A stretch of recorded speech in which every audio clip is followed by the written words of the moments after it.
Il existe un secret que l'Église catholique a tenté d'effacer de l'histoire pendant 2 millénaires. Un secret si dangereux qu'il a été banni, brûlé, enterré dans les profondeurs des bibliothèques interdites.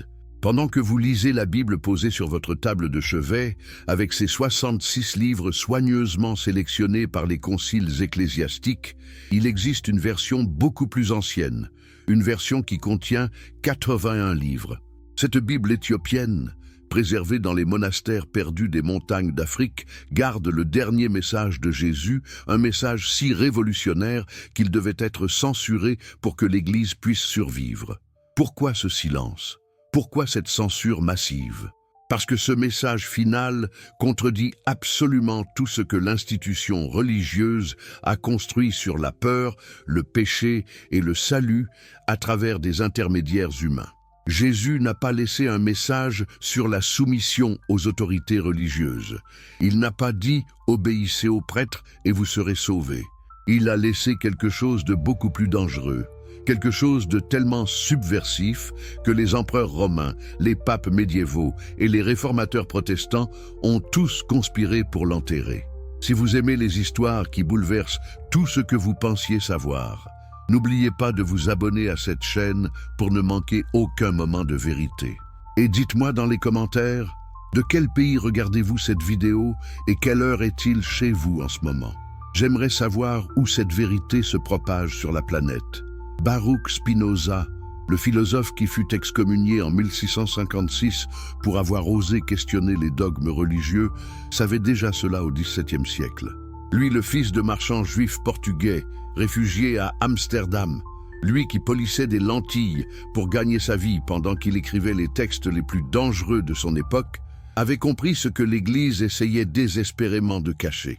Il comprenait que Dieu n'est pas un être séparé qui juge depuis les hauteurs célestes. Dieu n'est pas un roi en colère qui demande du sang comme compensation pour des offenses imaginaires. Dieu est la substance même de l'univers et chacun de nous est une expression de cette divinité.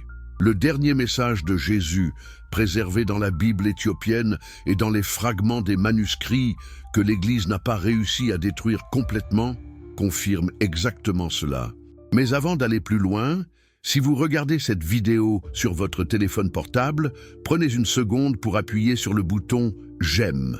Cela aide énormément à faire parvenir cette information à plus de personnes qui ont besoin de l'entendre.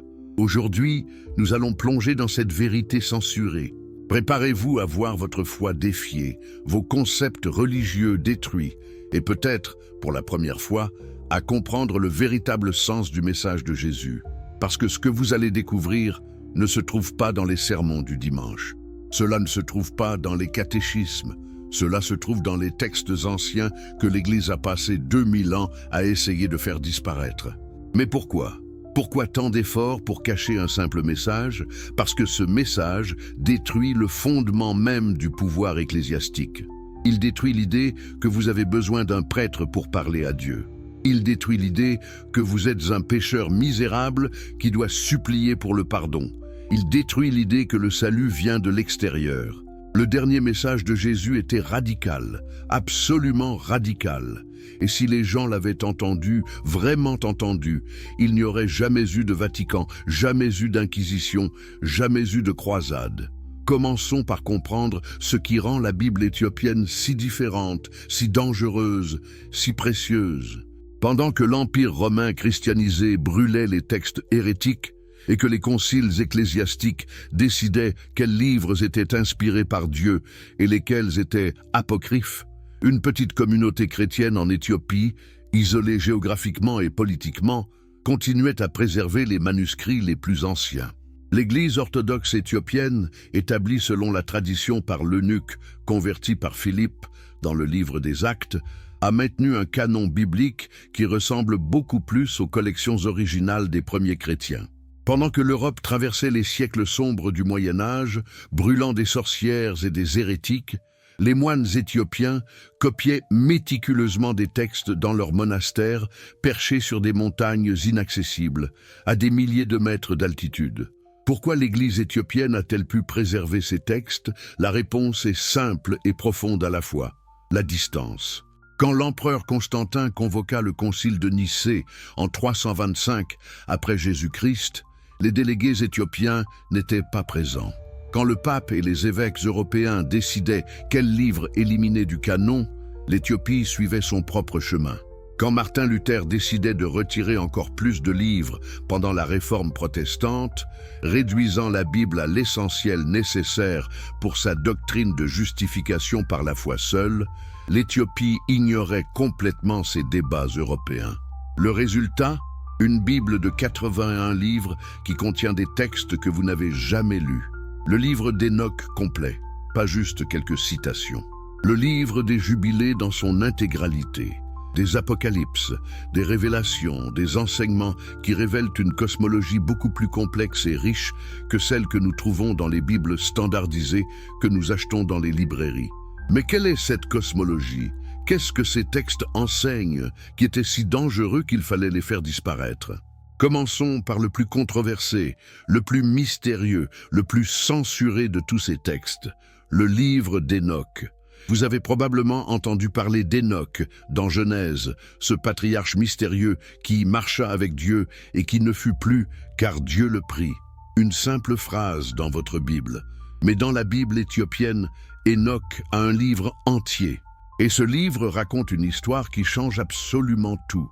Selon le livre d'Hénoch, il y avait des anges appelés les veilleurs. Ces anges avaient pour mission d'observer l'humanité, de la guider de loin. Mais quelque chose s'est passé. 200 de ces anges, menés par un ange nommé Azazel et un autre nommé Semiasa, ont vu les filles des hommes et les ont trouvées belles, très belles.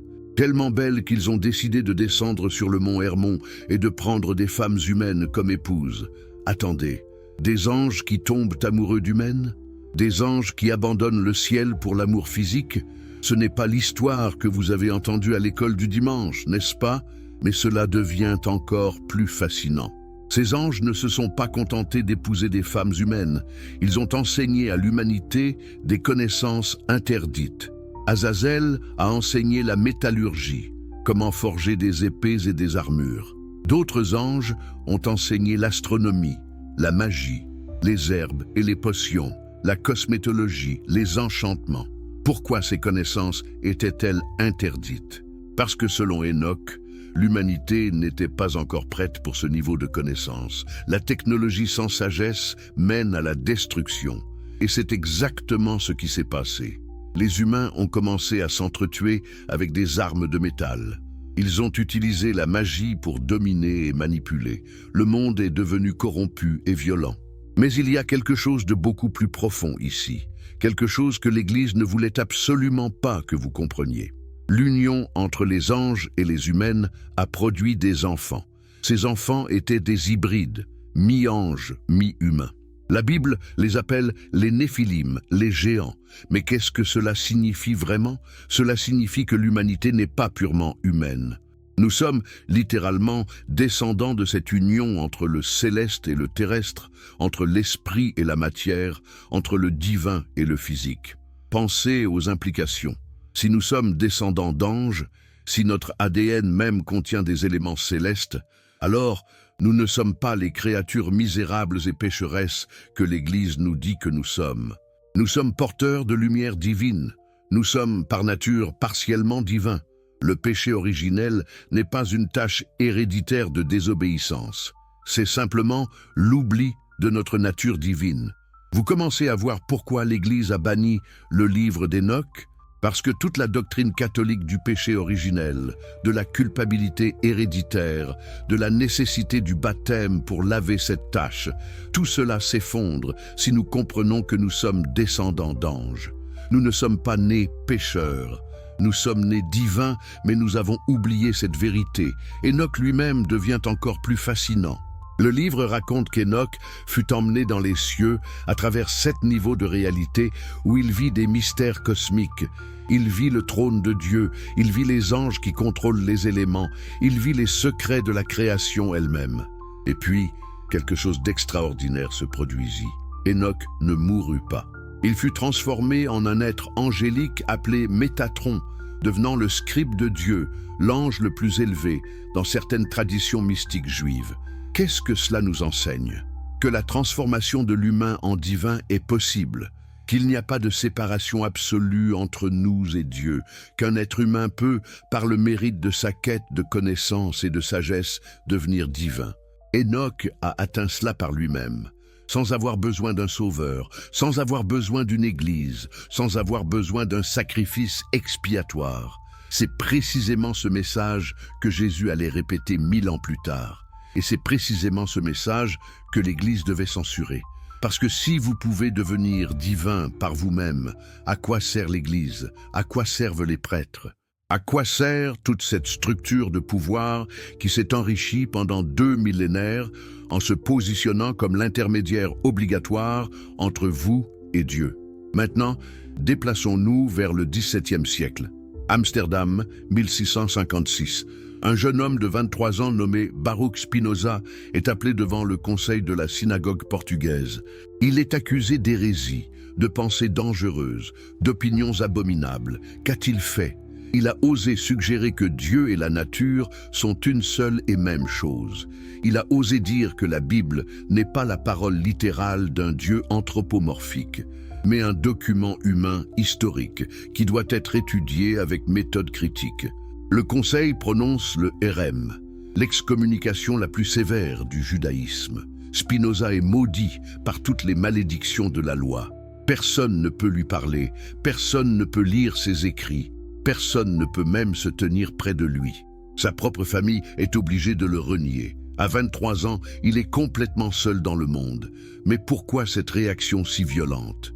Parce que Spinoza avait compris quelque chose que les rabbins, les prêtres et les imams ne voulait pas que les gens comprennent. Il avait compris que Dieu n'est pas un roi céleste qui donne des ordres arbitraires.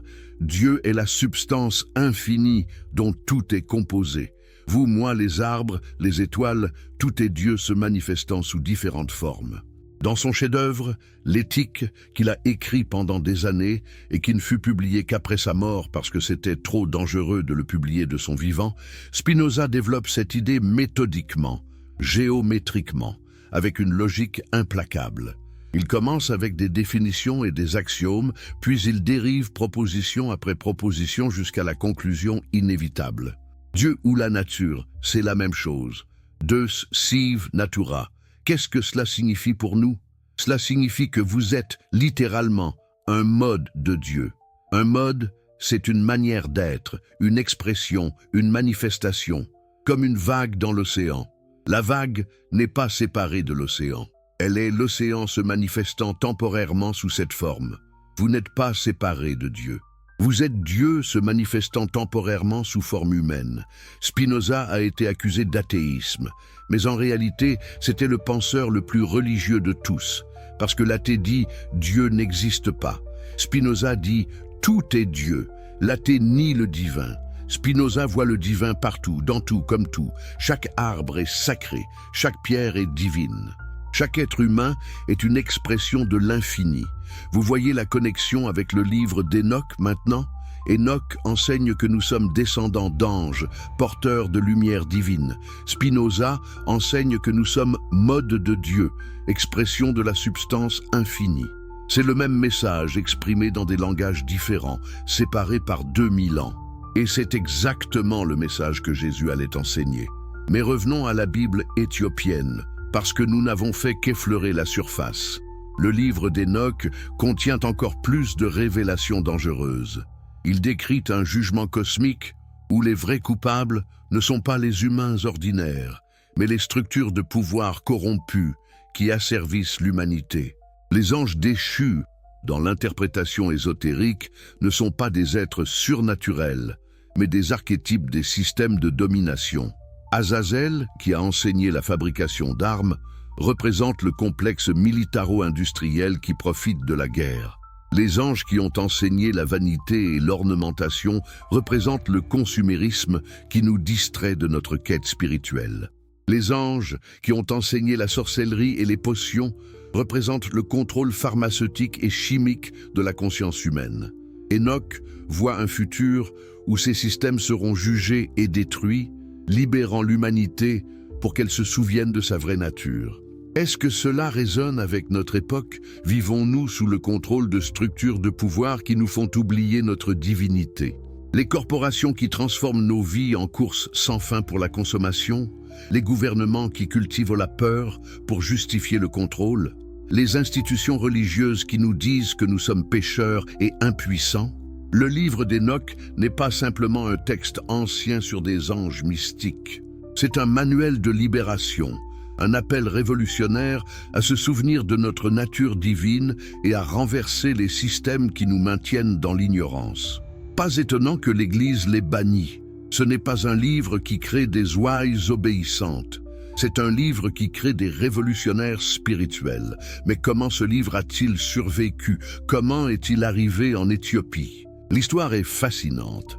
Avant l'exil babylonien, le livre d'Hénoch circulait parmi les communautés juives. Il était considéré comme scripture sacrée. Quand les Juifs revinrent de l'exil et que les rabbins pharisiens commencèrent à standardiser le canon hébreu, Hénoch fut progressivement écarté. Pourquoi? Parce que son message mystique, apocalyptique et révolutionnaire ne convenait pas à la religion de temple qu'ils essayaient de reconstruire. Mais avant cela, le livre avait déjà été traduit en grec pour les communautés juives de la diaspora. Et de là, il fut traduit en gé'ez, la langue classique de l'Éthiopie. Quand l'Église chrétienne primitive commença à se former, beaucoup de premiers chrétiens, y compris les auteurs du Nouveau Testament, connaissaient et respectaient le livre d'Hénoch. L'Épître de Jude cite directement Hénoch. Pierre y fait référence dans sa deuxième lettre. Mais au IVe siècle, quand le christianisme devint la religion officielle de l'Empire romain, les choses changèrent radicalement. Constantin, l'empereur qui légalisa le christianisme, n'était pas intéressé par la spiritualité mystique. Il voulait une religion qui unifierait son empire, qui soutiendrait son autorité politique. Il convoqua le concile de Nicée en 325, rassemblant des évêques de tout l'Empire pour décider une fois pour toutes ce qui était orthodoxe et ce qui était hérétique. À ce concile, des débats furieux éclatèrent. Quelle était la vraie nature de Jésus? Était-il pleinement Dieu, pleinement humain? Les deux. Arius, un prêtre d'Alexandrie, argumentait que Jésus était créé par Dieu le Père et donc subordonné à lui. Athanase argumentait que Jésus était coéternel avec le Père, de la même substance. Constantin, peu intéressé par la théologie, mais très intéressé par l'unité politique, força un consensus. La position d'Athanase devint orthodoxe. La position d'Arius devint hérésie. Mais ce qui est fascinant, c'est ce dont on ne parle pas dans les histoires officielles. Qu'est-il arrivé au texte qui ne convenait pas à cette nouvelle orthodoxie? Qu'est-il arrivé aux évangiles qui présentaient Jésus comme un maître de sagesse mystique plutôt qu'un sacrifice expiatoire? Qu'est-il arrivé aux livres qui enseignaient que les humains peuvent devenir divins comme Hénoch plutôt que de dépendre d'un sauveur unique? Ces textes furent déclarés apocryphes, un mot grec qui signifie « caché ». Ironique, n'est-ce pas?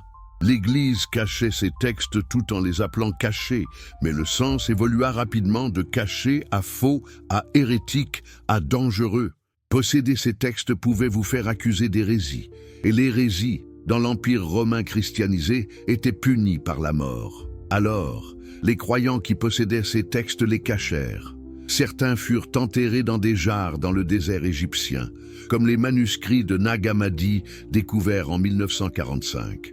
D'autres furent copiés secrètement et passés de main en main. Et certains voyagèrent vers des régions au-delà du contrôle impérial, comme l'Éthiopie.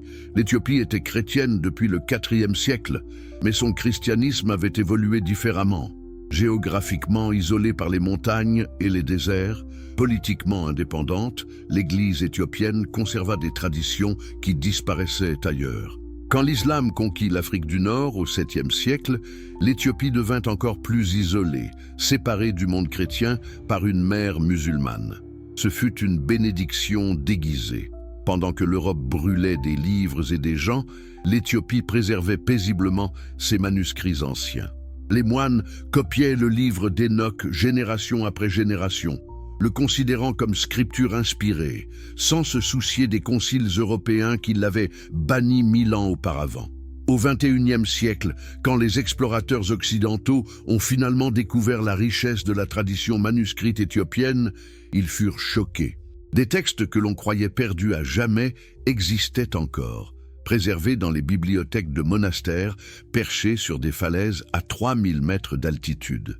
Le livre d'Enoch complet, le livre des Jubilés, des apocalypses inconnus, des psaumes que David n'avait jamais écrits selon les Européens, mais que les Éthiopiens connaissaient depuis toujours. Parlons maintenant du livre des Jubilés, un autre texte de la Bible éthiopienne qui change complètement notre compréhension. Vous connaissez le livre de la Genèse. La création en 6 jours, Adam et Ève, Caïn et Abel, Noé et le déluge, Abraham, Isaac, Jacob. Le livre des Jubilés raconte exactement la même histoire, mais avec des détails que Genèse ne mentionne pas. Des détails qui révèlent une compréhension beaucoup plus sophistiquée de la cosmologie et de l'histoire. Jubilé divise toute l'histoire depuis la création jusqu'à Moïse en Jubilé, des périodes de 49 ans. Pourquoi 49 ans? Parce que 7 fois 7 est le nombre de la perfection complète, du cycle cosmique complet. Chaque jubilé marque une phase dans le développement de la conscience humaine et de la civilisation. Mais ce qui est fascinant, c'est comment Jubilé interprète la création elle-même. Les 6 jours ne sont pas des périodes de 24 heures. Ce sont des éons, des âges cosmiques. Le premier jour, quand Dieu créa la lumière, n'était pas la lumière physique du soleil, qui ne fut créée que le 4e jour. C'était la lumière de la conscience, l'illumination première, la première expression de l'intelligence dans le cosmos. Vous voyez ce que Jubilé fait? Il transforme la narration biblique d'un conte folklorique primitif en une cosmologie philosophique. La création n'est pas un événement magique arbitraire. C'est un déploiement ordonné de lois naturelles. Chaque jour représente une phase d'évolution, depuis l'énergie pure jusqu'à la matière complexe, jusqu'à la vie, jusqu'à la conscience.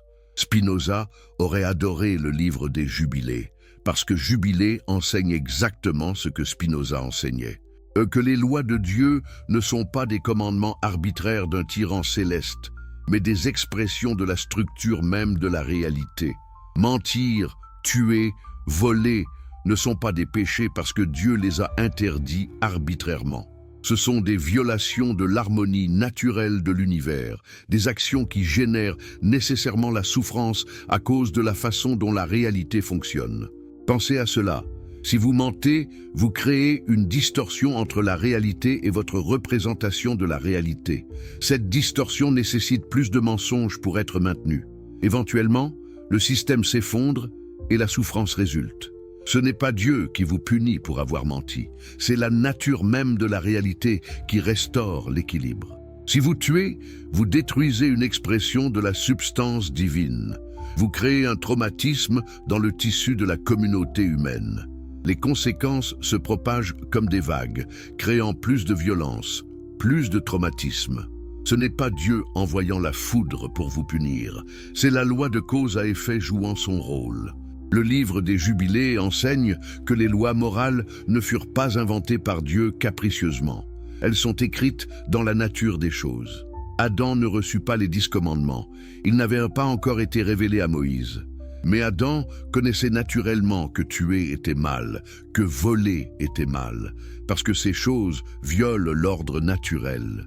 Cela semble évident maintenant, mais c'était radicalement révolutionnaire pour l'époque.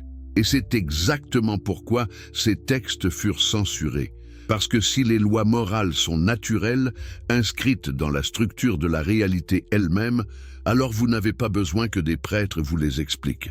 Vous pouvez les découvrir par vous-même à travers la raison et l'expérience. C'est précisément ce que Spinoza argumentait dans son éthique. Les vraies lois morales découlent de la compréhension de la nature humaine et de notre place dans l'univers. Un être humain qui comprend véritablement sa nature sait naturellement comment agir. Il n'a pas besoin de menaces de punition divine. Il agit avec vertu parce qu'il comprend que la vertu est le chemin vers son propre épanouissement. Le péché, pour Spinoza, n'est pas transgression contre Dieu, c'est ignorance sur ce qui mène vraiment au bien-être. Quand Jésus dit « Connaissez la vérité et la vérité vous libérera », il répète cette sagesse ancienne préservée dans Jubilé. La connaissance de la loi naturelle vous libère de l'esclavage aux lois artificielles des hommes. Mais Jubilé va encore plus loin. Il révèle quelque chose que la théologie chrétienne a tenté d'effacer. Le temps n'est pas linéaire. Le temps est cyclique. L'histoire ne marche pas vers une fin des temps apocalyptique où les bons vont au ciel et les méchants en enfer. L'histoire se déplace en cycle de renouvellement et de transformation. Chaque jubilé de 49 ans marque un cycle. 7 jubilés font une semaine d'année plus grande.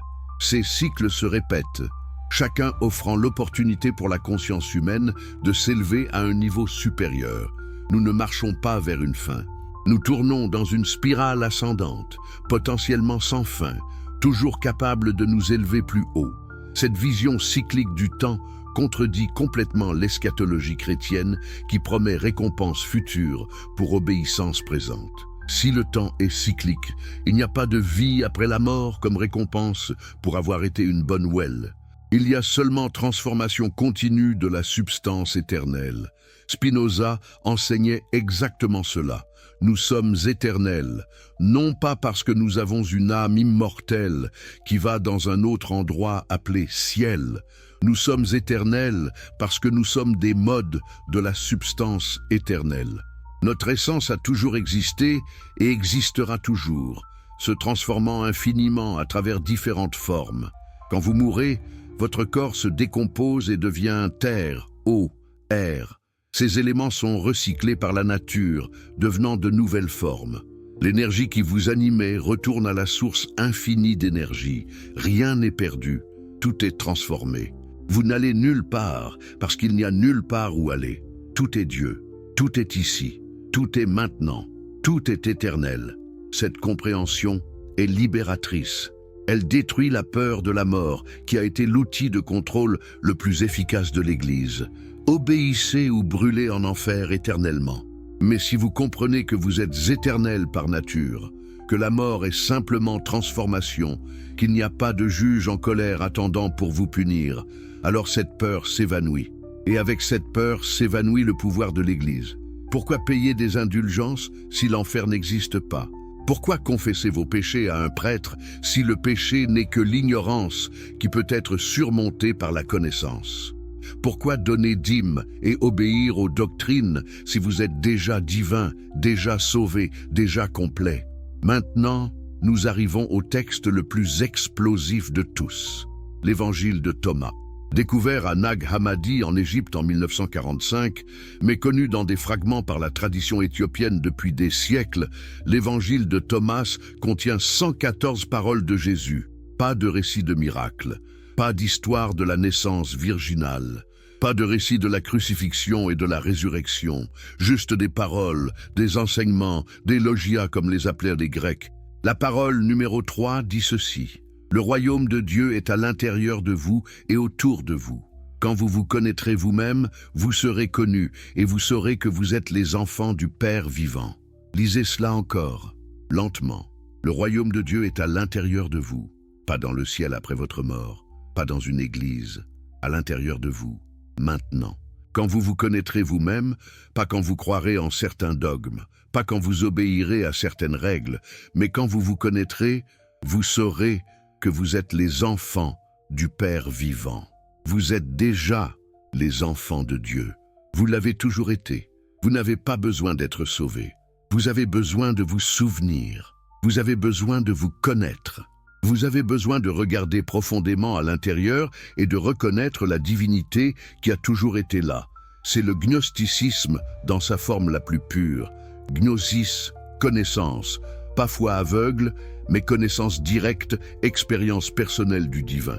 Les gnostiques enseignaient que le salut vient à travers la connaissance de soi, pas à travers la foi en un sauveur externe. Et Jésus, selon l'évangile de Thomas, était un enseignant gnostique. Il ne disait pas « croyez en moi et vous serez sauvés ». Il disait « connaissez-vous vous-même et vous serez libres ». La différence est monumentale.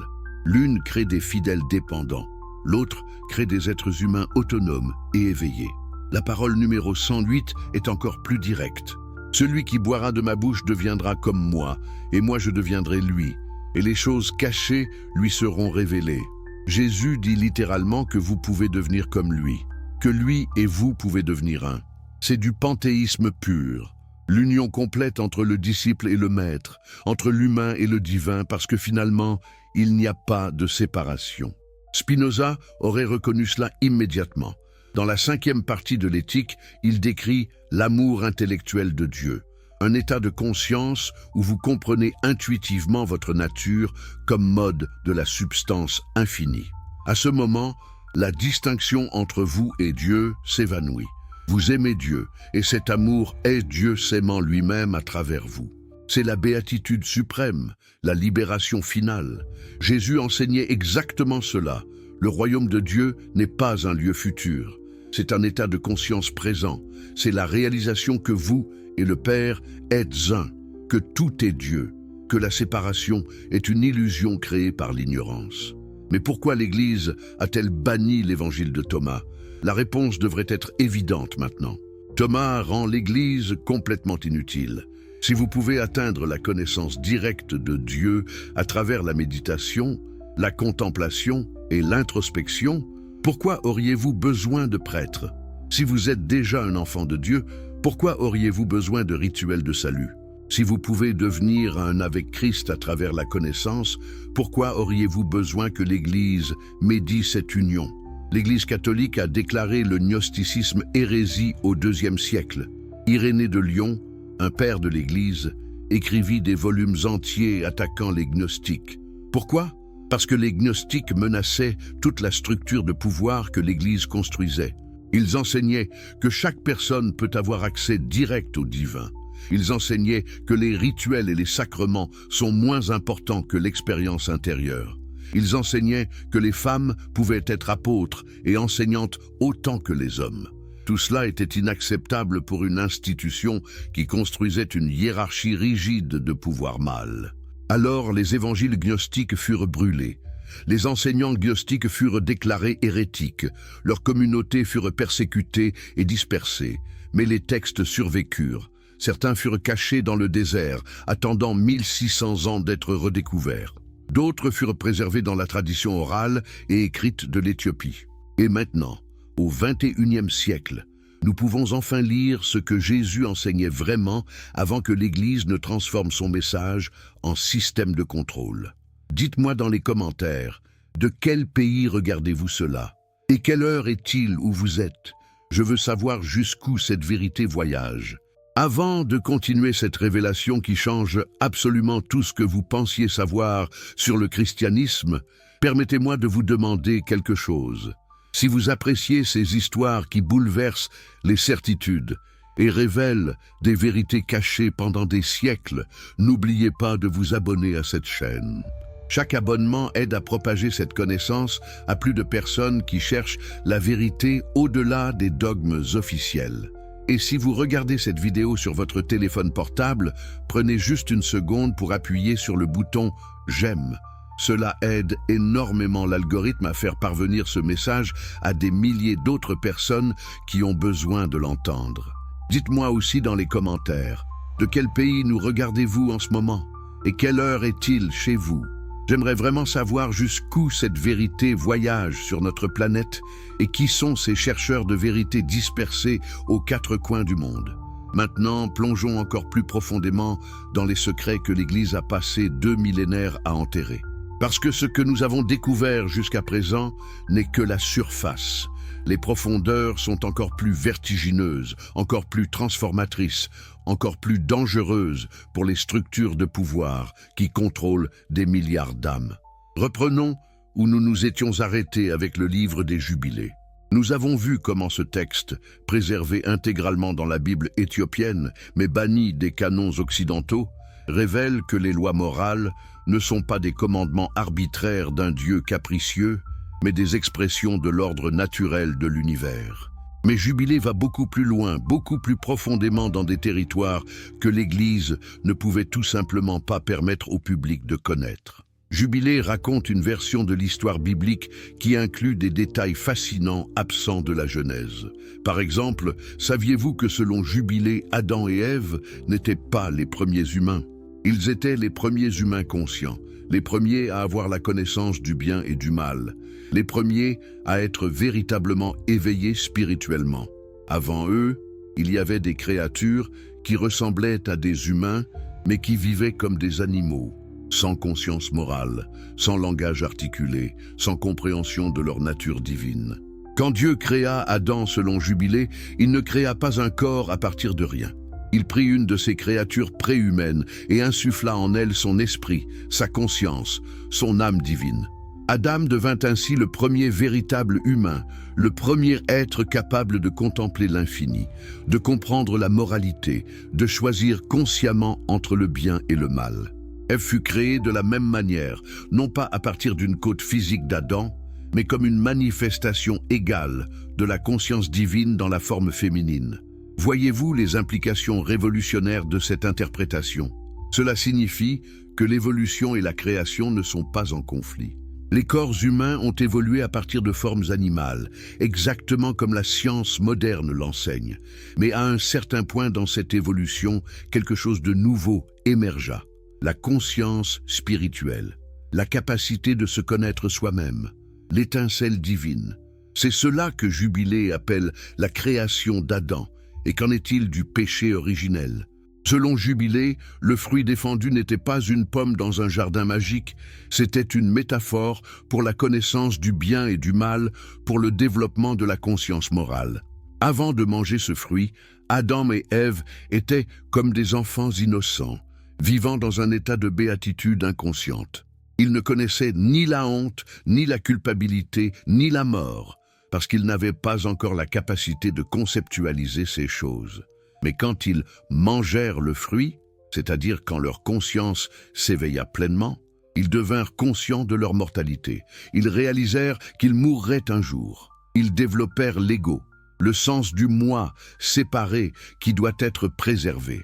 Et avec cet ego vint la peur, l'anxiété, le désir de contrôler et de posséder. C'est cela la chute selon Jubilé, pas une transgression contre un commandement divin, mais l'éveil douloureux à la conscience de soi et à la mortalité. Mais voici ce que l'Église ne veut absolument pas que vous compreniez. Cette chute n'était pas une erreur, c'était nécessaire. C'était l'étape suivante dans l'évolution de la conscience.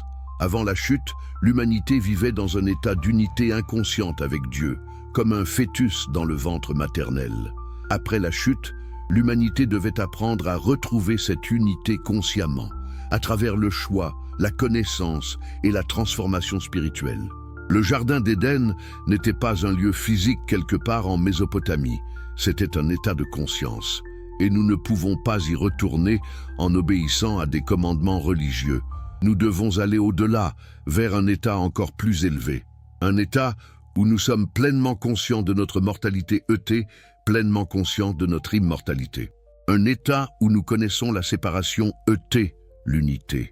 Un état où nous avons transcendé le jardin en comprenant que nous sommes nous-mêmes le jardin, nous-mêmes l'arbre, nous-mêmes le fruit. Spinoza comprenait cela parfaitement. Dans la 5e partie de son éthique, il décrit le chemin vers la béatitude. Nous commençons dans un état d'ignorance, dominé par nos passions et nos peurs. À travers la raison, nous commençons à comprendre les causes de nos émotions. Nous réalisons que nos souffrances viennent de notre attachement à des choses passagères, de notre identification avec l'ego temporel. Progressivement, nous développons ce que Spinoza appelle le 3e genre de connaissance, la connaissance intuitive qui perçoit directement notre unité avec Dieu. À ce stade, nous vivons dans la béatitude constante, non pas parce que nos circonstances externes sont parfaites, mais parce que nous comprenons que nous sommes des modes éternels de la substance éternelle. La mort du corps n'est plus terrifiante parce que nous savons que notre essence ne peut pas mourir. Les fluctuations de la fortune ne nous perturbent plus parce que nous ne sommes pas identifiés à l'ego qui possède des choses. Nous vivons dans une joie constante qui découle de la compréhension de notre vraie nature. C'est exactement ce que Jésus enseignait selon les textes préservés en Éthiopie. Le royaume de Dieu est au-dedans de vous. Et pas dans le futur, pas après la mort, mais maintenant à l'intérieur, accessible à travers la transformation de la conscience. Et cette transformation ne vient pas à travers l'obéissance aveugle à des règles, mais à travers la connaissance de soi profonde. Le livre des Jubilés contient également des révélations fascinantes sur la nature du temps et de l'histoire. Comme nous l'avons mentionné, il divise l'histoire en jubilés de 49 ans. Mais pourquoi cette structure ? Parce que les auteurs de Jubilés comprenaient quelque chose que la science moderne redécouvre seulement maintenant. Le temps n'est pas une ligne droite marchant vers un point final. Le temps est une spirale, un cycle qui se répète à des niveaux de plus en plus élevés, de complexité et de conscience. Chaque jubilé représente un cycle complet d'expériences humaines. Dans chaque cycle, l'humanité fait face à des défis similaires, apprend des leçons similaires, mais à un niveau légèrement plus élevé. C'est comme une spirale ascendante. Nous passons par le même point géographiquement, mais nous sommes plus hauts qu'avant. Les Grecs appelaient cela l'éternel retour. Nietzsche en a fait une de ses idées centrales. L'hindouisme enseigne les yugas, les grands cycles cosmiques. Le bouddhisme parle des kalpas, les éons incommensurables. Toutes ces traditions anciennes comprenaient que le temps n'est pas linéaire. Seule la pensée abrahamique occidentale, influencée par la nécessité politique de créer un récit messianique culminant dans le règne de l'Église, a insisté sur le temps linéaire, marchant vers un jugement dernier. Mais Jubilé préserve la sagesse plus ancienne. L'histoire est cyclique, et dans chaque cycle, des âmes éveillées apparaissent pour rappeler à l'humanité sa vraie nature. Enoch dans un cycle, Abraham dans un autre, Moïse dans un suivant, Jésus dans un autre encore, et dans notre cycle actuel, peut-être Spinoza, peut-être d'autres que nous ne connaissons pas encore, des éveilleurs, des révélateurs, des rappeleurs de la vérité oubliée. Jubilé enseigne aussi quelque chose d'extraordinaire sur la nature des anges. Nous avons déjà parlé des veilleurs du livre d'Enoch, ces anges qui descendirent et s'unirent avec les femmes humaines. Mais Jubilé donne plus de détails sur la hiérarchie angélique et sa relation avec l'humanité. Selon Jubilé, quand Dieu créa le monde, il créa en même temps les anges. Mais les anges ne furent pas créés pour être adorés ou craints. Ils furent créés pour être des serviteurs de l'évolution cosmique, des forces qui guident les processus naturels. Il y a des anges de la présence, qui contemplent directement la face de Dieu. Il y a des anges de sanctification, qui maintiennent l'ordre et la pureté. Il y a des anges des éléments, qui gouvernent le feu, l'eau, l'air et la terre. Il y a des anges des nations, chaque nation humaine ayant son ange gardien. Mais voici ce qui est fascinant. Ces anges ne sont pas des êtres séparés vivant dans une autre dimension. Selon l'interprétation ésotérique de Jubilé, les anges sont des forces naturelles, des archétypes psychologiques, des lois cosmiques personnifiées. L'ange du feu est le feu lui-même, compris comme une manifestation intelligente de l'énergie divine. L'ange de la guérison est le pouvoir auto-guérisseur du corps, la vis medicatrix naturae des anciens. Cela vous semble familier ?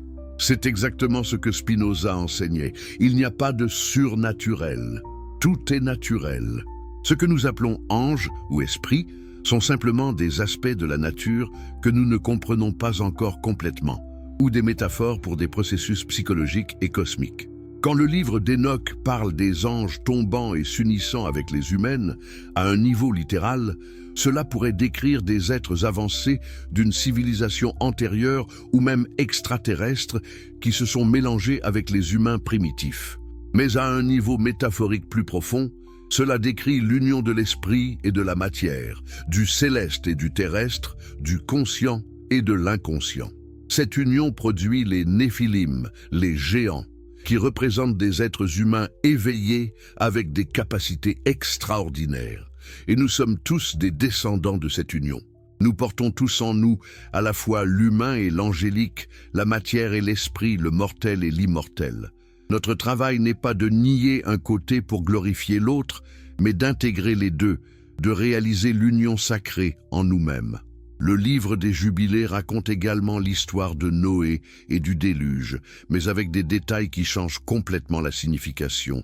Selon Jubilé, le déluge ne fut pas une punition divine pour le péché humain. C'était un nettoyage nécessaire, une réinitialisation cosmique. L'humanité était devenue tellement corrompue, tellement perdue dans la violence et la matérialité, qu'elle avait oublié complètement sa nature divine. Un nouveau départ était nécessaire. Mais remarquez ceci, Dieu ne détruisit pas l'humanité complètement. Il préserva Noé et sa famille, ceux qui avaient maintenu la conscience de leur nature divine malgré la corruption généralisée. Et après le déluge, quand Noé sortit de l'arche, Dieu fit une alliance avec lui, pas seulement avec Noé, mais avec toute l'humanité future, et même avec tous les animaux, avec toute la création. Cette alliance, selon Jubilé, n'était pas basée sur l'obéissance à des lois religieuses. Elle était basée sur le respect de la vie, sur la reconnaissance de la sainteté de toute existence. Dieu dit à Noé, « Tu peux manger des animaux pour survivre, mais tu ne dois pas boire leur sang, car le sang est la vie elle-même. » C'est une reconnaissance profonde que toute vie est sacrée, que tuer pour survivre est parfois nécessaire, mais ne doit jamais être fait légèrement ou cruellement. Comparez cela avec la théologie chrétienne postérieure qui enseigne que les animaux n'ont pas d'âme. Ils sont simplement des ressources mises à la disposition des humains pour être exploités à volonté. Jubilé enseigne une vision beaucoup plus écologique, beaucoup plus respectueuse, beaucoup plus en accord avec ce que nous savons maintenant sur l'interconnexion de toute vie. Spinoza aurait apprécié cela aussi. Dans son éthique, il argue que tous les êtres, humains, animaux, plantes, même les minéraux, sont des expressions de la substance divine. Tous ont leur conatus, leur effort pour préserver et augmenter leur être. Tous participent à leur manière à la vie infinie de Dieu. L'idée que seuls les humains ont de la valeur ou une âme est une arrogance anthropocentrique sans fondement rationnel. Maintenant, déplaçons-nous vers un autre ensemble de textes qui confirment et élargissent ce que nous apprenons de la Bible éthiopienne. Les manuscrits de la mer Morte, découverts à Qumran entre 1947 et 1956, ont révolutionné notre compréhension du judaïsme au temps de Jésus et du christianisme primitif.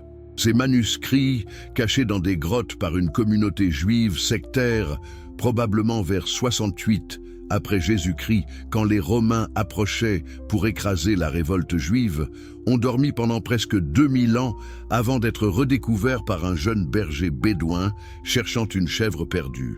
Pensez à l'ironie divine de cela. Les secrets les plus importants sur les origines du christianisme, cachés par peur de la destruction romaine, retrouvés par accident par un adolescent musulman cherchant un animal. L'univers a un sens de l'humour. Que révèlent ces manuscrits?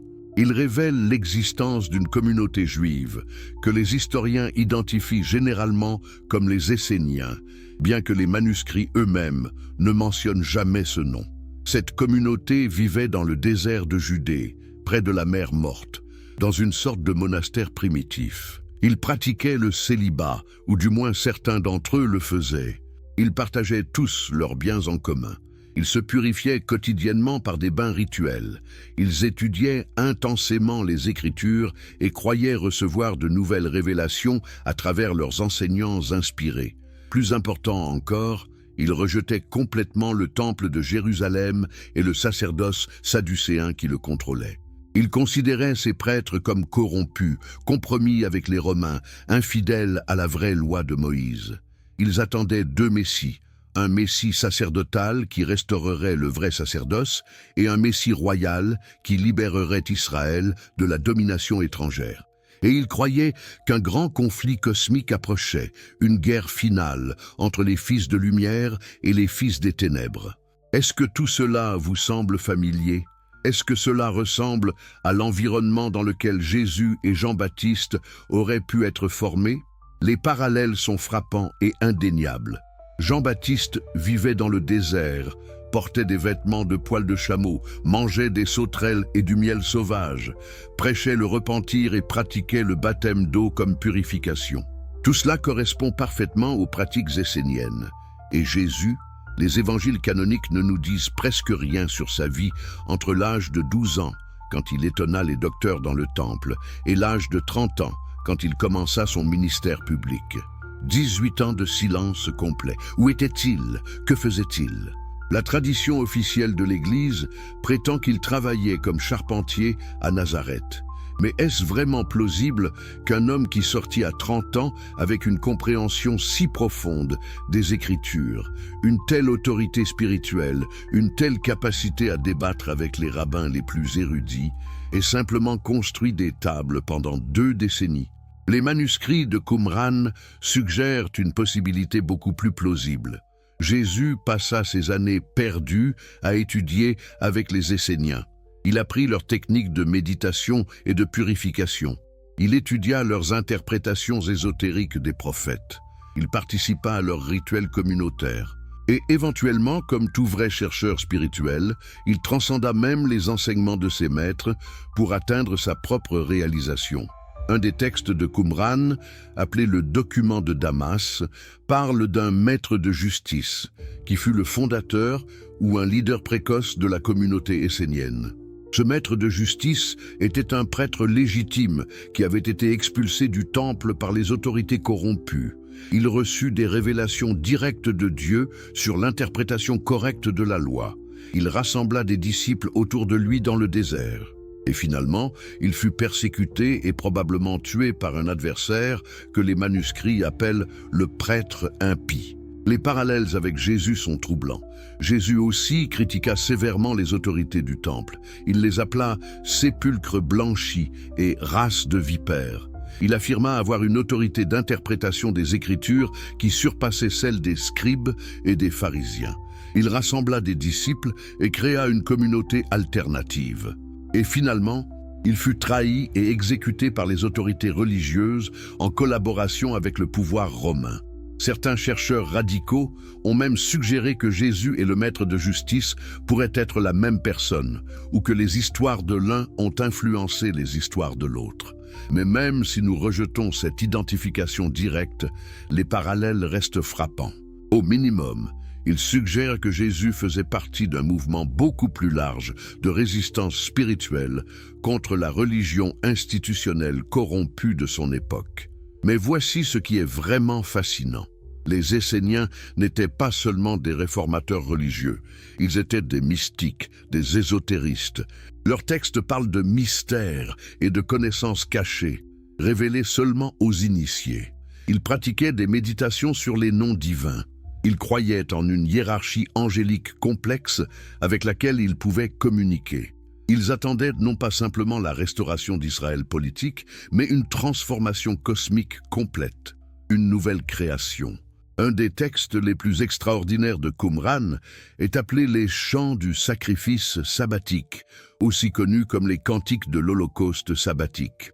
Ce texte décrit 13 chants angéliques correspondant aux 13 premiers sabbats de l'année. Ces chants décrivent la liturgie céleste, le temple céleste et la communion entre les anges et les humains justes pendant le sabbat. Pourquoi est-ce important? Parce que cela révèle que pour les Esséniens, la véritable adoration n'avait pas lieu dans le temple de Jérusalem avec ses sacrifices d'animaux. Elle avait lieu dans le temple céleste, une dimension spirituelle où les humains purifiés pouvaient joindre leur voix à celle des anges dans la louange de Dieu. Le temple physique était devenu obsolète, corrompu. Le vrai temple était intérieur et céleste. Cela vous rappelle quelque chose? Détruisez ce temple et en 3 jours, je le relèverai, dit Jésus.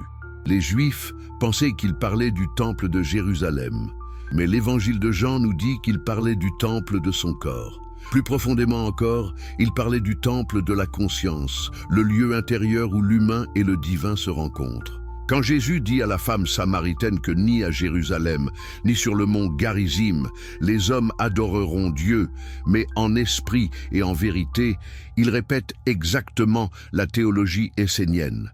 L'adoration authentique n'est pas liée à un lieu physique. Elle se produit dans la conscience transformée, dans l'union mystique entre l'âme humaine et l'esprit divin. Les manuscrits de Qumran contiennent également des interprétations fascinantes des prophètes, particulièrement d'Isaïe. Un texte appelé le Pécher d'Isaïe applique les prophéties d'Isaïe à des événements contemporains de la communauté, mais d'une manière qui révèle une méthode herméneutique sophistiquée. Les Esséniens ne lisaient pas les prophètes comme des prédictions littérales d'événements futurs spécifiques. Ils les lisaient comme des archétypes spirituels qui se manifestent à travers l'histoire de façon récurrente. Quand Isaïe parle du serviteur souffrant qui sera méprisé et abandonné des hommes, homme de douleur et habitué à la souffrance, les Esséniens voyaient cela se manifester dans leur maître de justice persécuté.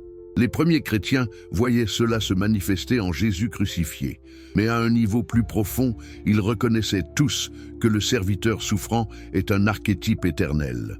La vérité persécutée par le pouvoir, la lumière rejetée par les ténèbres, le prophète tué par l'établissement qu'il défie. Spinoza comprenait parfaitement cette méthode d'interprétation. Dans son traité théologico-politique, il argue que les prophètes parlaient principalement à leur époque, utilisant le langage et les concepts disponibles pour eux. Mais leurs messages contiennent également des vérités éternelles qui transcendent leur contexte historique spécifique. Notre travail n'est pas de lire la Bible comme un livre de code prédisant l'avenir, mais de discerner les principes éthiques et spirituels universels derrière les histoires historiques particulières. Les manuscrits de Qumran révèlent également que le judaïsme du 1er siècle était beaucoup plus diversifié que ce que l'image traditionnelle nous laisse croire. Il n'y avait pas un judaïsme monolithique, mais de multiples judaïsmes en compétition. Les Sadducéens contrôlaient le temple et collaboraient avec Rome. Les pharisiens développaient ce qui deviendrait le judaïsme rabbinique après la destruction du temple. Les zélotes préparaient la révolution armée contre Rome, et les Esséniens se retiraient dans le désert pour préserver la pureté et attendre l'intervention divine. Jésus ne s'identifiait pleinement avec aucun de ces groupes. Il critiquait les Sadducéens pour leur corruption et leur incrédulité en la résurrection. Il débattait avec les pharisiens sur l'interprétation de la loi. Il rejetait le chemin des zélotes, disant « Ceux qui prennent l'épée périront par l'épée ». Mais il partageait beaucoup avec les Esséniens. Leur critique du temple, leur pratique du baptême, leur attente d'une transformation cosmique, leur foi en la révélation continue. Pourtant, Jésus alla au-delà même des Esséniens. Les Esséniens se retirèrent du monde, créant une communauté pure dans le désert. Jésus allait vers le monde, mangeant avec les pécheurs et les collecteurs d'impôts. Les Esséniens maintenaient des règles strictes de pureté rituelle. Jésus déclarait que rien de ce qui entre dans l'homme ne le souille, seulement ce qui sort de son cœur. Les Esséniens attendaient que Dieu intervienne de l'extérieur pour établir son royaume.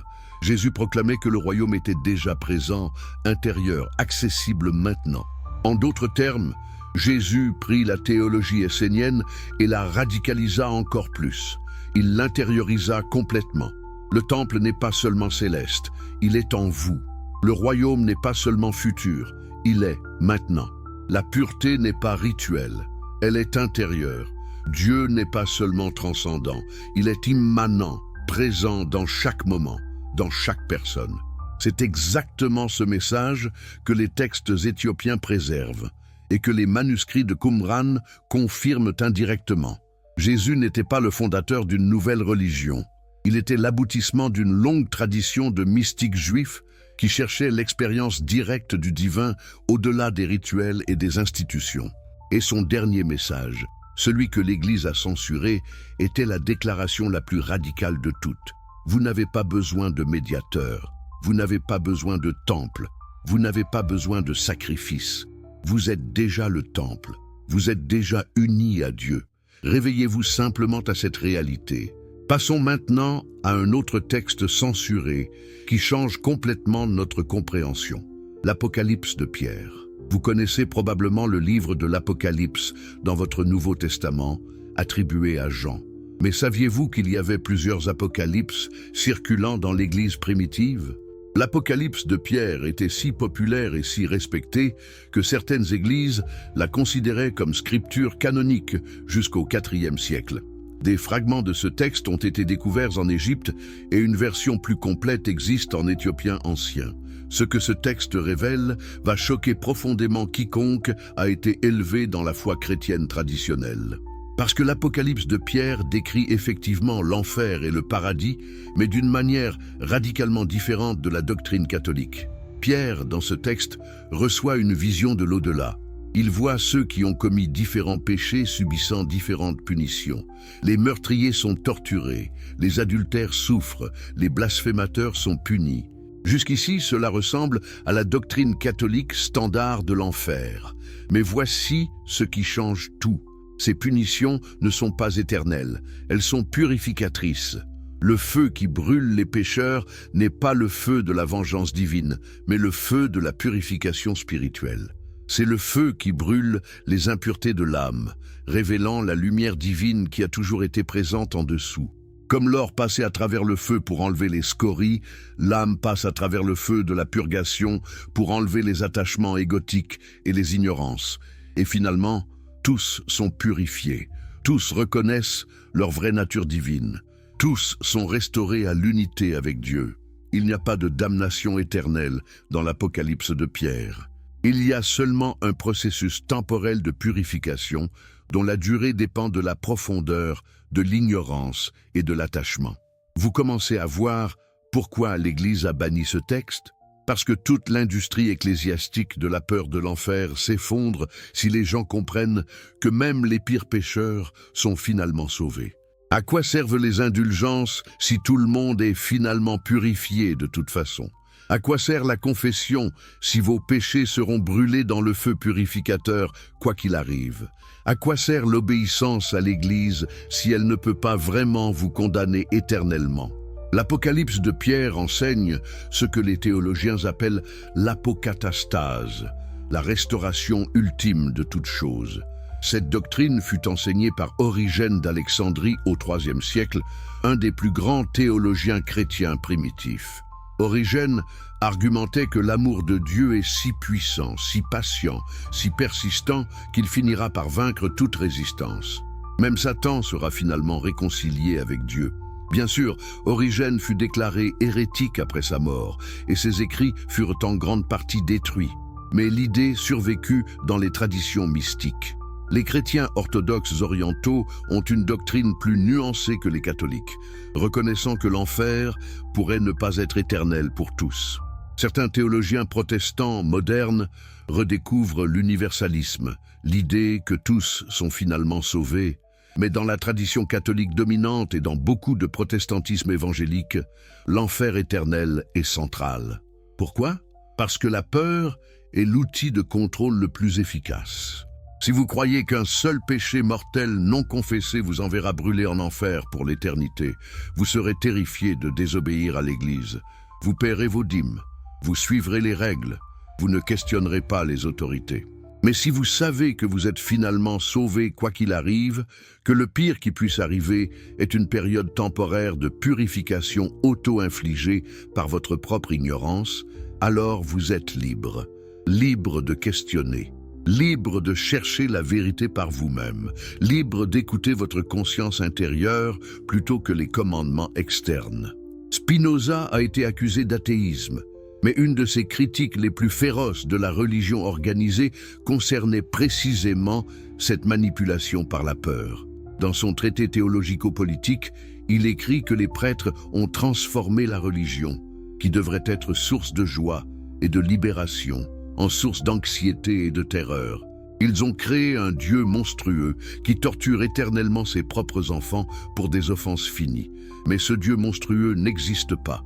Dieu, pour Spinoza, est la nature elle-même, la substance infinie qui n'a pas d'émotions humaines comme la colère ou la vengeance. Dieu ne peut pas être offensé parce que Dieu n'a pas d'ego. Dieu ne punit pas parce que la punition impliquerait un changement dans la volonté divine, mais la volonté divine est éternelle et immuable. Ce qui existe, ce sont les conséquences naturelles de nos actions. Si vous vivez dans l'ignorance de votre vraie nature, vous souffrez.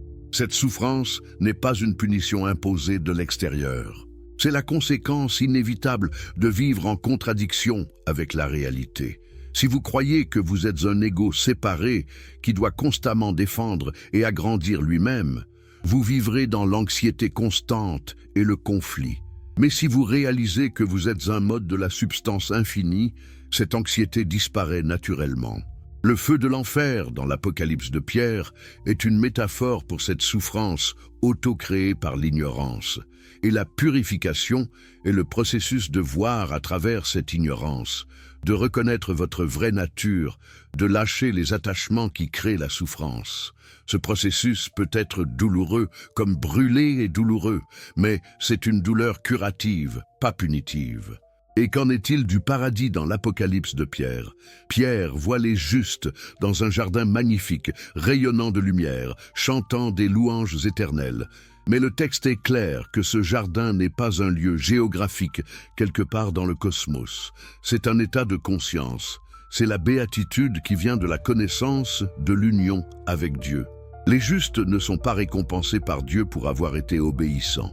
Ils expérimentent simplement la joie naturelle qui découle de vivre en harmonie avec leur vraie nature divine. C'est comme la différence entre nager avec le courant et nager contre le courant. Nager avec le courant est facile, joyeux, sans effort. Ce n'est pas une récompense, c'est simplement ce qui arrive quand vous êtes aligné avec la réalité. Le message de l'Apocalypse de Pierre est donc radical dans sa simplicité. Il n'y a pas de juge en colère attendant de vous condamner. Il n'y a pas de balance cosmique pesant vos bonnes actions contre vos mauvaises. Il y a seulement la réalité de qui vous êtes vraiment et votre degré de conscience ou d'ignorance de cette réalité.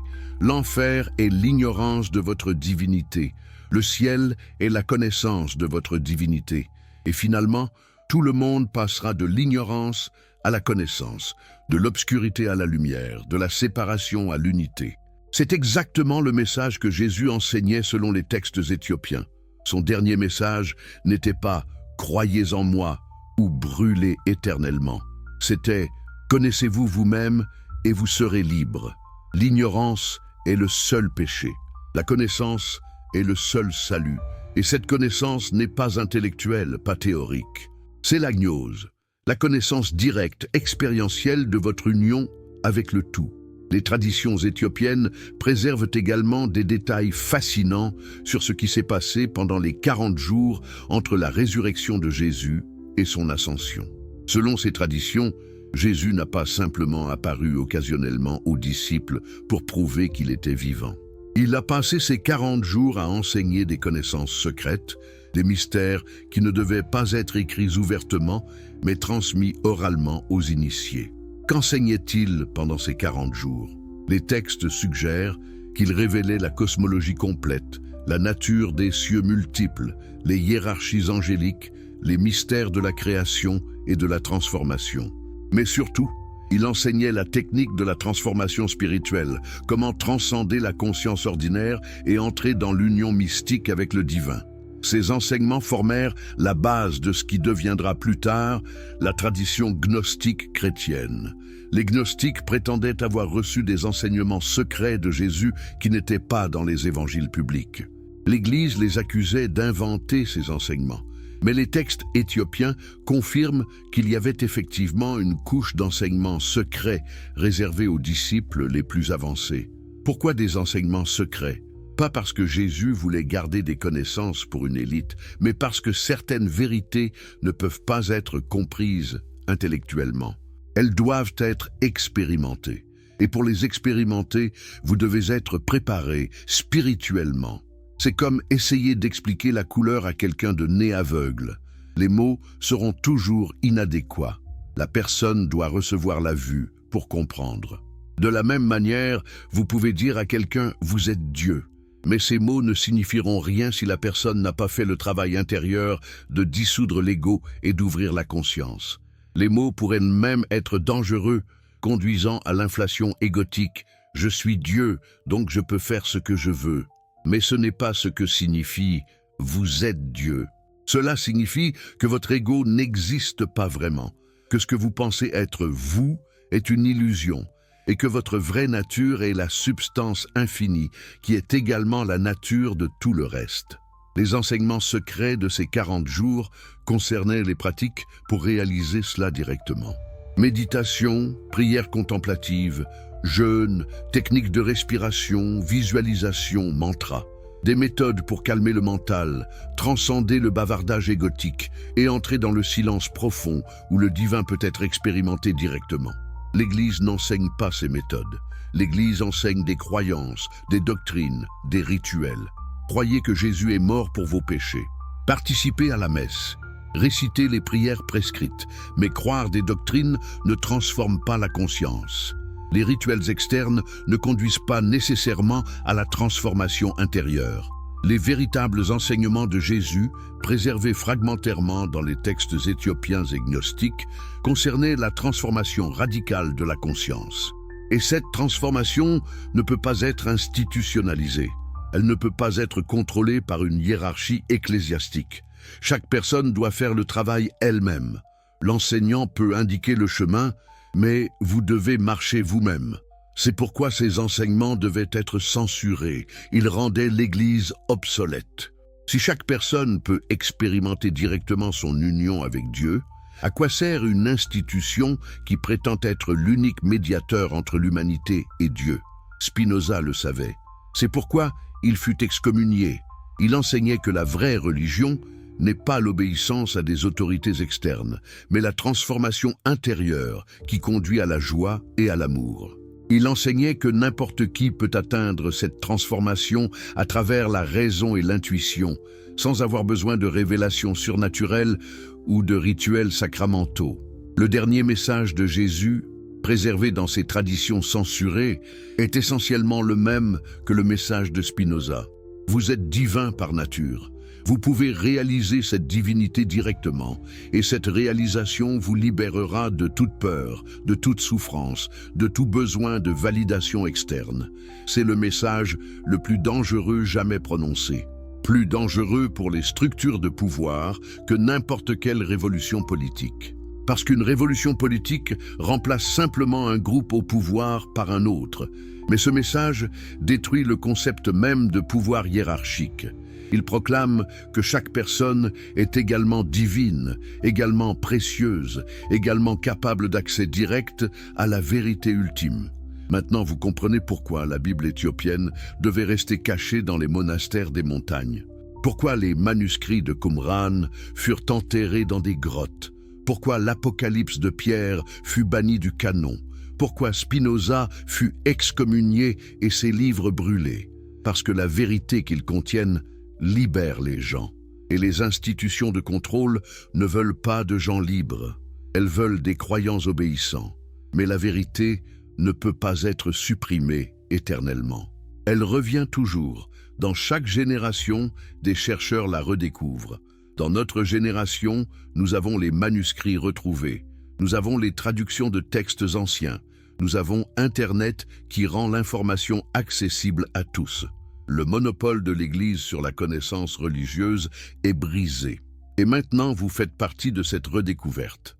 En regardant cette vidéo, en apprenant ces vérités censurées, vous participez à un réveil spirituel qui change le monde. Le dernier message de Jésus n'est plus censuré. Il est ici, maintenant, accessible à quiconque a le courage de le recevoir. Alors, dites-moi dans les commentaires, de quel pays nous rejoignez-vous dans cette quête de vérité? Et quelle heure est-il chez vous pendant que vous apprenez ces secrets millénaires? Parce que nous sommes une communauté globale, dispersée sur tous les continents, mais unis dans la recherche de la vérité au-delà des dogmes. Et ensemble, nous sommes en train de changer la conscience de l'humanité elle-même. Nous voici arrivés au moment le plus crucial de toute cette révélation. Le point où tout converge, où toutes les pièces du puzzle se mettent en place pour révéler une image qui va complètement transformer votre compréhension de qui vous êtes vraiment. Mais avant de plonger dans ces profondeurs vertigineuses, laissez-moi vous demander quelque chose d'important. Si ces vérités cachées pendant 2000 ans résonnent en vous, si vous sentez que quelque chose de profond s'éveille dans votre conscience, prenez un moment pour vous abonner à cette chaîne. Chaque abonnement aide à propager cette connaissance à travers le monde, brisant les chaînes de l'ignorance une personne à la fois. Et si vous regardez cela sur votre téléphone portable, ce simple geste d'appuyer sur le bouton « J'aime » fait toute la différence. L'algorithme pousse ce contenu à plus de personnes qui cherchent désespérément ces réponses. Vous n'êtes pas juste un spectateur passif, vous êtes un participant actif dans cette révélation mondiale. Dites-moi aussi, de quel pays nous rejoignez-vous à cet instant précis? Et quelle heure est-il dans votre partie du monde? Parce que ce n'est pas un hasard si vous êtes ici maintenant, lisant ces mots, découvrant ces vérités. Le cosmos conspire pour réveiller l'humanité, et vous faites partie de ce réveil global. Parlons maintenant de l'événement le plus mal compris de toute l'histoire humaine. La crucifixion de Jésus. Vous avez entendu l'histoire 1000 fois. Jésus, le Fils de Dieu, innocent et pur, fut cloué sur une croix pour payer le prix de vos péchés. Il souffrit et mourut afin que vous puissiez être pardonnés par un Dieu en colère. Son sang fut le sacrifice ultime qui satisfit la justice divine. Croyez en ce sacrifice et vous serez sauvés. Rejetez-le et vous brûlerez en enfer éternellement. C'est l'histoire que l'Église vous a racontée. C'est la doctrine de l'expiation substitutive qui forme le cœur de la théologie chrétienne traditionnelle. Mais est-ce vraiment ce qui s'est passé? Est-ce vraiment ce que Jésus enseignait? Ou est-ce une distorsion complète, une manipulation politique conçue pour transformer un message de libération en outil de contrôle? Les textes éthiopiens, combinés avec les manuscrits gnostiques et les enseignements de Spinoza, révèlent une vérité radicalement différente.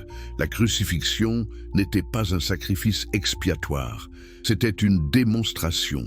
Une démonstration de quoi? De la nature illusoire de la mort, de l'impossibilité de détruire la conscience divine, de la vérité que vous êtes éternel, indestructible, immortel dans votre essence. Pensez à ce moment sur la croix. Jésus, cloué entre ciel et terre, son corps torturé par la douleur la plus atroce imaginable. Autour de lui, les foules se moquent, les prêtres ricanent. Les soldats romains jouent aux dés pour ses vêtements. Ses propres disciples, à l'exception de quelques-uns, ont fui terrorisés. Il est complètement seul, abandonné, humilié, en train de mourir de la mort la plus honteuse, réservée aux esclaves et aux criminels les plus vils. Et dans ce moment de souffrance absolue, que fait-il? Il ne maudit pas ses bourreaux, il ne supplie pas Dieu de le sauver. Il ne se lamente pas sur son sort tragique. Au lieu de cela, il dit « Père, pardonne-leur, car ils ne savent pas ce qu'ils font ».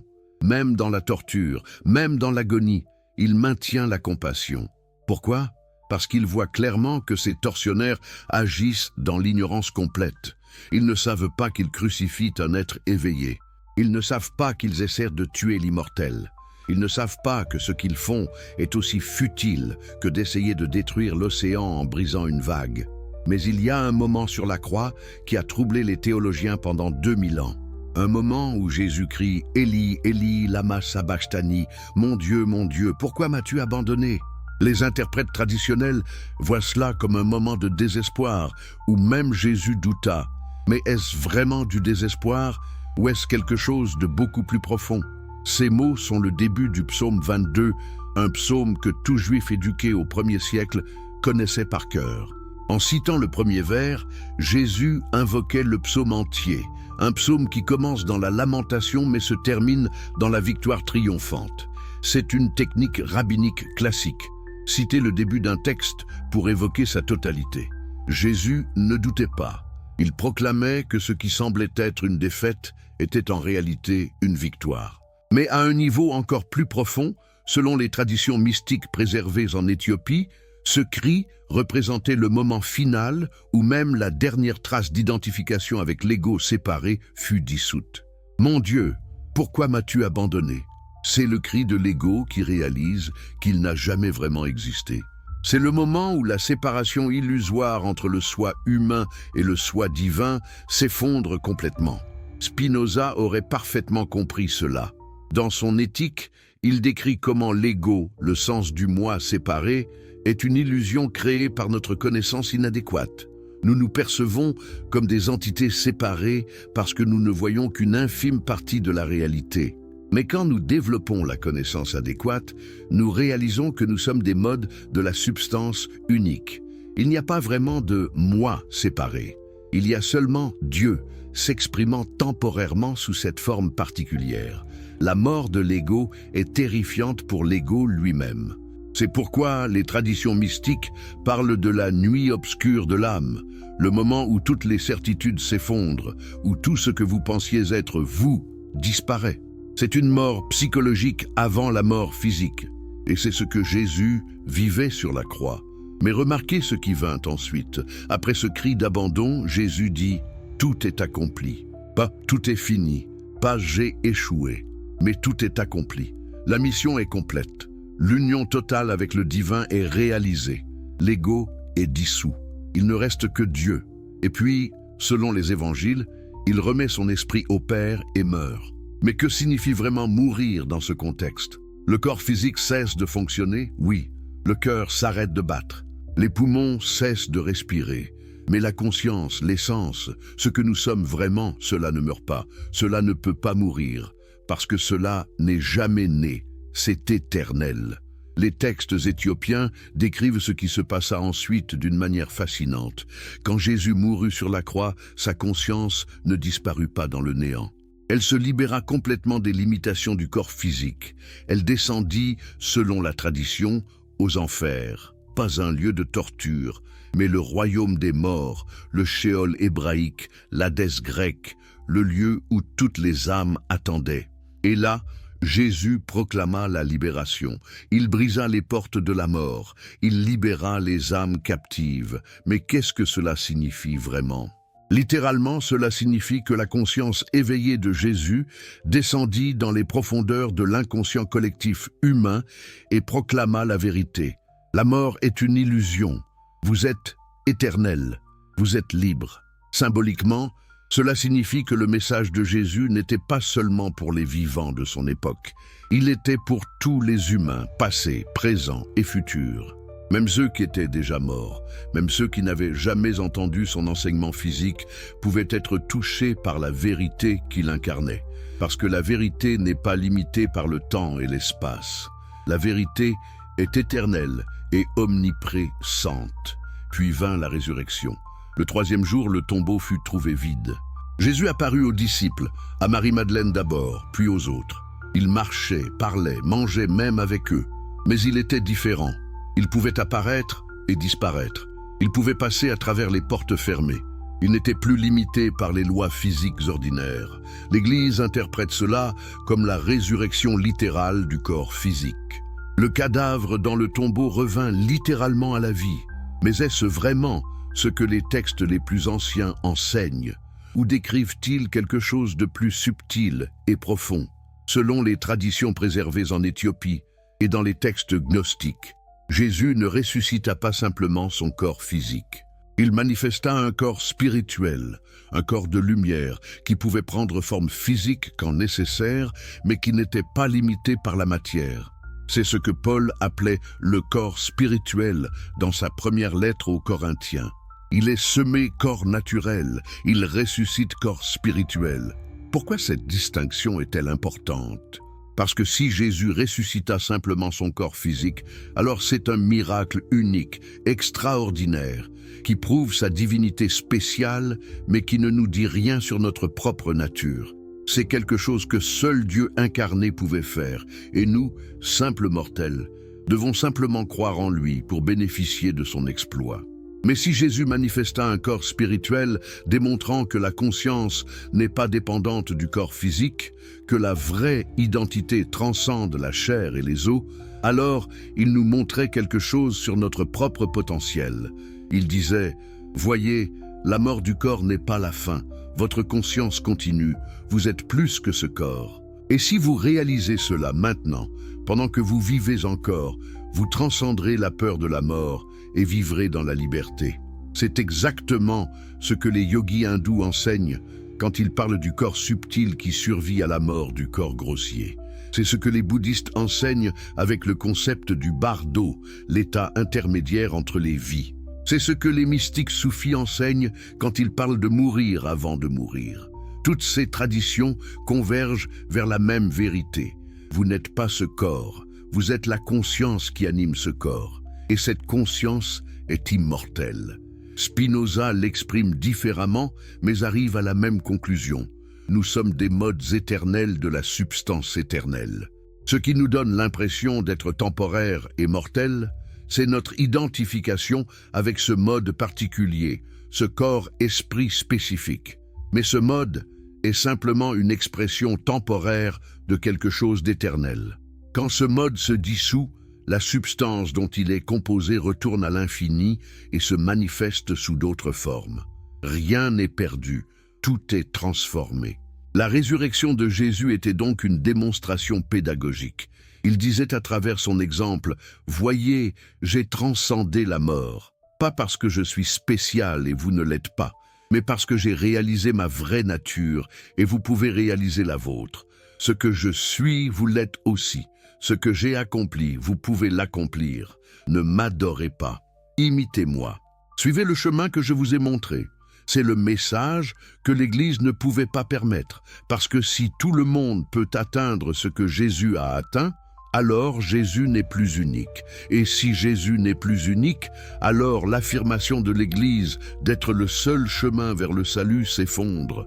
Alors le message fut modifié. Jésus devint le seul Fils de Dieu, le sacrifice unique, le médiateur obligatoire. Vous ne pouvez pas devenir comme lui. Vous pouvez seulement croire en lui et espérer que son sacrifice vous couvre. Mais ce n'est pas ce que Jésus enseignait. Dans l'évangile de Jean, il dit clairement, « En vérité, je vous le dis, celui qui croit en moi fera aussi les œuvres que je fais, et il en fera de plus grandes. » De plus grandes. Jésus anticipait que ses disciples dépasseraient même ce qu'il avait accompli. Comment est-ce possible si lui seul est divin et eux sont simplement humains? C'est possible seulement si la divinité est la nature essentielle de tous. Et Jésus était simplement celui qui l'a réalisé pleinement en premier, ouvrant le chemin pour les autres. Les 40 jours entre la résurrection et l'ascension sont cruciaux. Qu'enseignait Jésus pendant cette période? Les actes des apôtres nous disent simplement qu'il apparaissait aux disciples et parlait du royaume de Dieu. Mais les traditions préservées en Éthiopie et dans les textes gnostiques sont beaucoup plus détaillées et spécifiques. Jésus enseignait la cosmologie complète. Il expliquait les différents niveaux de réalité, depuis le plan physique grossier jusqu'au plan spirituel les plus subtils. Il enseignait sur les hiérarchies d'êtres conscients, depuis les humains jusqu'aux archontes, aux anges, aux archanges, aux puissances et principautés dont Paul parle dans ses lettres. Mais surtout, il enseignait les techniques pratiques pour élever la conscience, pour transcender les limitations du mental ordinaire, pour expérimenter directement l'union avec le divin. Ces techniques incluaient des méthodes de méditation, des pratiques de respiration, des visualisations, des mantras ou des noms divins à répéter. Elles incluaient des enseignements sur la transmutation de l'énergie sexuelle, sur le jeûne et la purification, sur la contemplation et la prière intérieure silencieuse. C'était une voie complète de transformation spirituelle, pas seulement une théologie à croire. Pourquoi ces enseignements ne sont-ils pas dans le Nouveau Testament? Parce qu'ils furent considérés trop dangereux pour le public général. Les pères de l'Église décidèrent que les masses avaient besoin de croyances simples et de rituels externes, pas de pratiques ésotériques qui pourraient être mal comprises ou mal utilisées. Alors, ces enseignements furent réservés aux initiés, transmis oralement dans des cercles secrets. Certains furent écrits et cachés. D'autres furent simplement perdus quand les détenteurs de cette connaissance furent persécutés et tués, mais des fragments survécurent. En Éthiopie, dans les monastères coptes d'Égypte, dans les traditions soufis islamiques qui héritèrent de beaucoup de mystiques chrétiens quand l'islam conquit le Moyen-Orient, dans la Kabbale juive qui se développa en parallèle au christianisme. Toutes ces traditions mystiques partagent des techniques et des compréhensions similaires parce qu'elles puisent toutes à la même source de sagesse universelle. Spinoza, bien qu'il ne pratiquât pas de techniques mystiques explicites, atteignit par la raison pure les mêmes conclusions que les mystiques atteignaient par la méditation. Il comprit que la vraie religion n'est pas l'obéissance à des commandements externes, mais la transformation intérieure. Il comprit que connaître Dieu n'est pas connaître des faits sur Dieu, mais expérimenter l'union avec Dieu. Il comprit que la béatitude, le but ultime de la vie humaine, vient de cette expérience directe de notre nature comme modes éternels de la substance éternelle. Maintenant, arrivons au cœur absolu de tout, le dernier message que Jésus donna à ses disciples avant de monter au ciel. Qu'est-ce que l'ascension signifie vraiment? Littéralement, les textes disent qu'il s'éleva physiquement dans les nuages pendant que les disciples regardaient. Mais prenez un moment pour réfléchir à cela. Où pensez-vous que ce corps physique soit allé? Vers quelle direction dans l'espace? Le ciel n'est pas un lieu au-dessus des nuages. C'est simplement l'atmosphère, puis l'espace vide, puis d'autres planètes et étoiles. Non, l'ascension n'était pas un voyage physique vers un lieu géographique. C'était une transformation finale de la conscience. Jésus s'était manifesté sous forme physique pour enseigner ses disciples après la résurrection.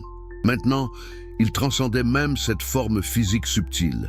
Il montait non pas dans l'espace, mais à travers les plans de conscience, retournant à l'unité absolue avec la source. Mais avant de partir, que dit-il?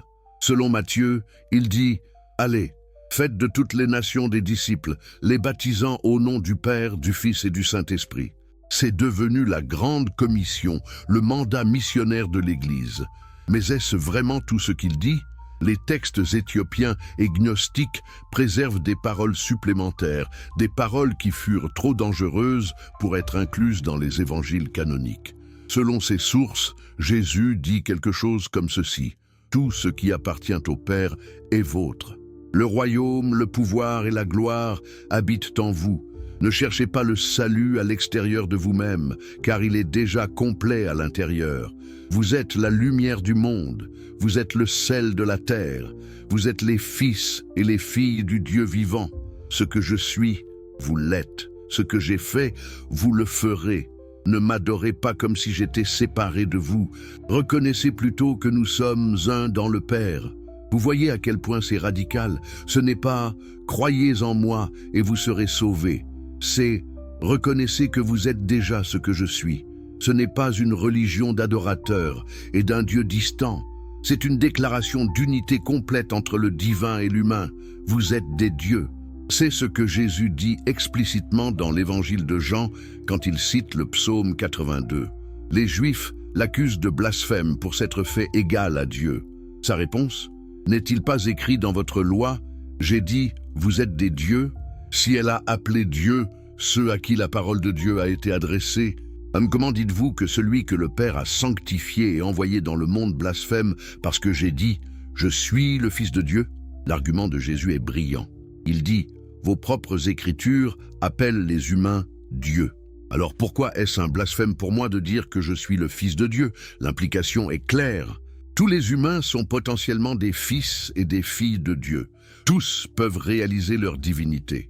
Jésus n'est pas unique dans sa nature, seulement dans sa réalisation complète de cette nature. C'est le message. C'est le message qui devait être censuré.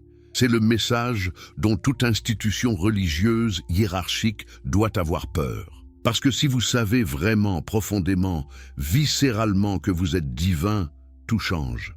Absolument tout. Vous ne pouvez plus être contrôlé par la peur. Qu'est-ce que l'enfer peut faire à quelqu'un qui sait qu'il est éternel?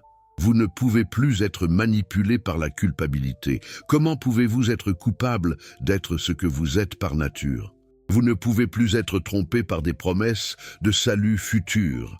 Pourquoi attendriez-vous le salut dans le futur quand vous êtes déjà complet maintenant? Vous ne donneriez plus d'argent à des prêtres pour qu'ils intercèdent pour vous auprès de Dieu. Pourquoi payer un intermédiaire quand vous avez accès direct? Vous ne suivriez plus aveuglément des règles morales arbitraires. Vous agiriez naturellement avec amour et sagesse parce que vous comprenez que blesser autrui, c'est se blesser soi-même, puisque nous sommes tous un. Vous ne participeriez plus à des guerres religieuses. Comment pourriez-vous tuer quelqu'un d'une autre foi quand vous reconnaissez que la même divinité habite en eux qu'en vous? Vous ne sous-tendriez plus des systèmes d'oppression. Comment pourriez-vous maintenir quelqu'un en esclavage quand vous voyez clairement qu'ils sont divins comme vous l'êtes? C'est pourquoi ce message devait être enterré. C'est pourquoi des milliards ont été dépensés pendant 2000 ans pour construire des cathédrales, financer des armées, soutenir des hiérarchies ecclésiastiques élaborées.